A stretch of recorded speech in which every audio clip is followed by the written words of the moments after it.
Sehwag in August was unsafe. In October he is 50-50. He is not in the safe zone.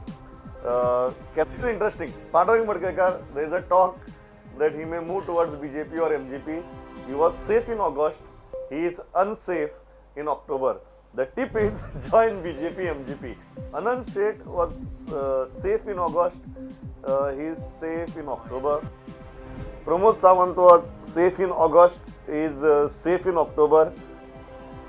Pratap Singh Rane was safe in August, safe in October. I think we'll take both these together. And next is must be Vishwajit Rane, if I am not mistaken. Next is Vishwajit Rane, is safe in August, safe in October. Yeah. But here also there is a very interesting thing. When we analyze the data, people are telling Vishwajit Rane to quit Congress. Deepak Tavlikar was safe in August, he is safe in October.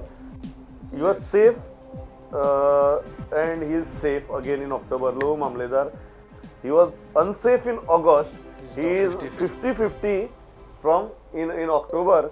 And again, in this taluka, there is again a threat from up. Sudin Davalikar was safe in August and safe in October. But Milind Naik was safe in August, safe in October.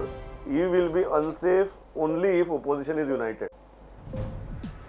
Safe, Carlos Almeida. We have said Movin as safe, assuming that he is a BJP MGP thing. Because if you go into the numbers, there's a huge support for BJP MGP in Dabole. She was 50-50. Alina Saldana. She is moving towards safe zone.